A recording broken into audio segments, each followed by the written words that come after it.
রে কটা বাজে? 10টা বাজে আছে, তুই আবু কুমারী নি পড়িয়া কি আন্দাজ? কতদিন আমার খান্দ বইয়া খাইতে তুই? হ্যাঁ, আস্তা দিন বাউটামি সারা, তোর কোনো কাম কাজ নাই? ও যারাই গেনি ও ইজ্জত ধরি লইছি নি বাপে কয়? তুমি কি তার লাগে জোয়ান হয়ে গেল গেছিলারা?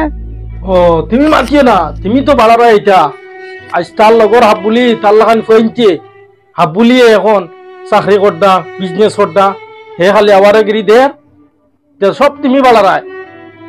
হে বক্কা খার আর ঘুরে আর মা বাবার নাম বদনাম করে। আস্তা মাতো হে উনি লাইব, তার মনে দুঃখ লাগবো। ও তুমি করা ই নালায়কে কুচ্ছু কইতাম না নি? ই নালায়কে রক্ত খার আমরা চুষিয়া।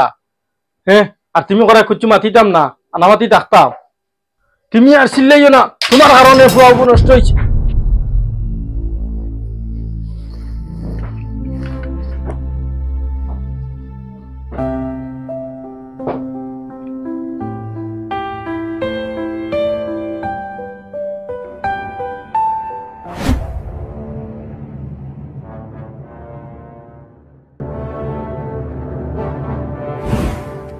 কই সাজু খবর সবর কি যাতো? না রে ভাই, কিতা কইতাম, যেন যাই চাকরির তালাশে। ইনো তো এখন দুনিয়াও পড়ছে টেকার উপরে, টেকা নাই, চাকরি নাই। আর যেন যাও চাকরির লাগি ডিমান্ড থাকে, কোনো চাকরি পাইয়েন না। আর হুন ভাই তোরা কইতাম ফাউরি যাব, আমার লাগে যেসা তা চাকরি তো গাই বুঝছিস না, যেসা তা হোক আমি করবো। তাই কইছি 100 বার বন্ধু নিয়ে ফোন পারি ভাই 100। আচ্ছা ঠিক আছে, আজ পাইতে কোন চাকরি যদি আমার কাছে জব কোনো হইতো আই তো আমি তো বলবো। আচ্ছা সিনেমা জানাইছে ভাই, খুব বড় এখন খুব অভাব অনটন চলে, দেখালে খুব টানা টানা। আচ্ছা ঠিক আছে, আয় হইব।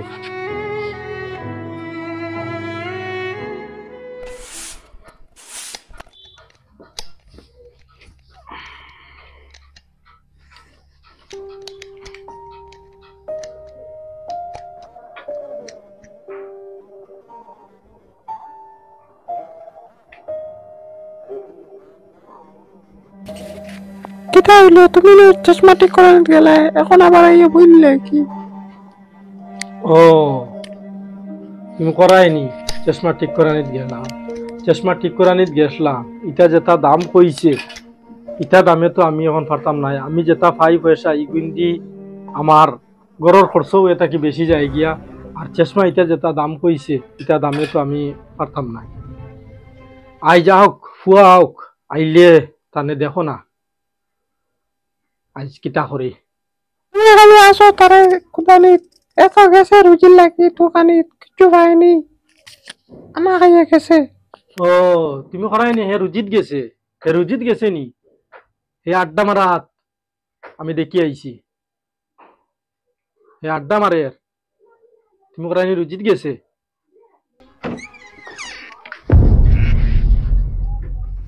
আইসো নি নবাব? খানো গেছিলে গুড়িয়া? না আব্বা, আমি ওরা খাম দোকানে গেছিলাম, আমি 2-3 জায়গায় গেছি, মানে খাম পাইছি না। আমার বন্ধু আছে না আবু, তারা কইলে কইছে আমার খাম মিলিয়ে দিব।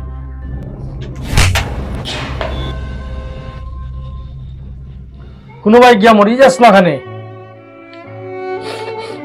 আব্বা আপনি ঠিক কইছেন, আমি মরি যাই না এখানে। আমারে আমি তো চেষ্টা করি আর কিছু কাম তো কাই আর, কিন্তু কাম পাইয়ে না, আমার কেউ দেন না। তোমার লাগি দিলে আমি বেকার, সারা দুনিয়ার লেগে ওলা বেকার, মানুষ যে কাম দিত তার লাগিও বেকার। আমি তো চেষ্টা করি আর কোনো একটা কাম মিলাই পেলে, আমি তো পাইয়ার না। আইলা না যেন আমি চেষ্টা করি না, বই দিছি, আমি তো কাম টুকাই আর, কিন্তু কেউ চাকরি দেন না। মনে হয় আব্বা আপনার লাগানো তারা বুঝি লেইছেন আমি বেকার, আমি নালায়ক, আমি বেরোজগার, ওরা কেউ চাকরি দেন না তার লাগি। এখন তো গিয়ে আমি কারণে মায়ের করে কইতে পারতাম না তো আমার খাম দেও, কথা দেও। আমার বয়সী কুয়াইনতে বাইক লিয়া ঘুরিতা, কত পার্টি করডা, আমার লগরিতা কত এনজয় করডা, তারা ফুরিন্তর লগে চ্যাটিং করডা। আমি তো এটা করিয়েন না, আমি তো এক চাকরি ঢুকাই আর দুফাইয়ের না। বহুত কষ্ট হয় যখন আপনি অন্য মানুষের লগে আমারে কম্পেয়ার করেন। কিন্তু মা, তোমার ফুয়া তত খারাপ নাই,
ও ফুয়া, আমারে তুই মাফ করি দে, আমি তোর বাপ নাই।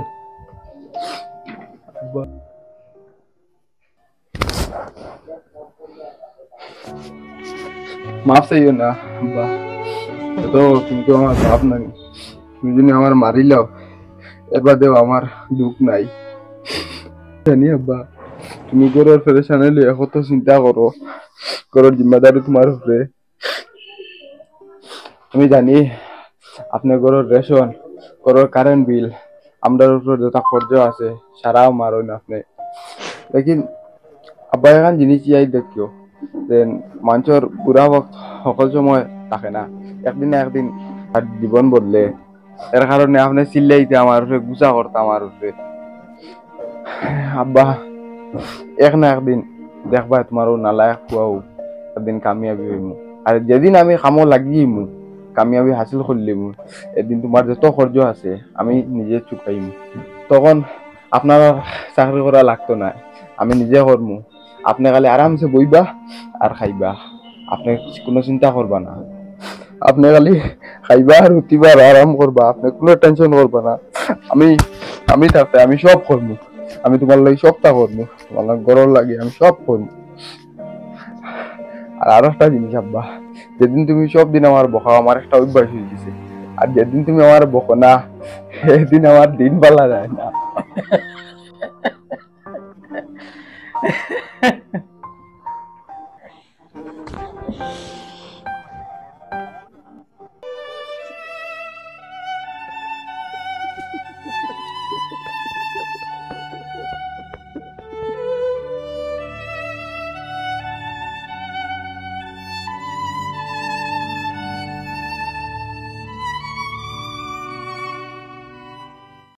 সুপ্রিয় দর্শক ও শ্রোতা, সবাইকে আবার একবার চলো বরাক বদলের পক্ষ থেকে আন্তরিক প্রীতি, শুভেচ্ছা ও ভালোবাসা জানাই। আজ আমরা অন্যতম একটি শিক্ষণীয় উপস্থাপনা নিয়ে উপস্থিত হয়েছি। আজকের উপস্থাপনায় আপনারা নিশ্চয় দেখেছেন পুত্ররাও বোঝে। সত্যি এটি বাস্তব সত্য। সমাজে আমাদের পরিবারে বিভিন্ন সময় বিভিন্ন ধরনের অসুবিধার সম্মুখীন হয়, কখনো সুসময় কখনো দুঃসময়। দুঃসময়ে কি হয়, পরিবারের সদস্যরা ভেঙে পড়ে যায়। আমরা সে সময় ভেঙে না পড়ে সেই দুর্দিনে দুঃসময়ে আমরা সবাই যদি একসাথে একত্রিত হয়ে সেই দুর্দিনের মোকাবেলা করি, তাহলে আমাদের সুদিন ফিরে আসবে। এছাড়া সেই দুর্দিনের সময় যদি ঘরের বাকি যারা সদস্য এরা যদি প্রকৃতভাবে বুঝে, তাহলে সেই দুর্দিনকে আমরা অটোমেটিক্যালি উপেক্ষা করে সুদিনের অপেক্ষা করতে পারবো। আমরা আজকের এই উপস্থাপনায় দেখলাম যে পুত্র অবশ্যই তার নিজের মোবাইল বিক্রি করে বাবার চশমা কিনেছে। এটাই হচ্ছে আসল পুত্রের পরিচয়। যাই হোক, আজকের এই ভিডিওতে যদি আমাদের কোনো ভুল ভ্রান্তি হয়ে থাকে, তাহলে আমাদেরকে মার্জনা করবেন। সবাইকে আবার একবার ধন্যবাদ জানিয়ে আজকের উপস্থাপনা এখানে শেষ করলাম। ধন্যবাদ।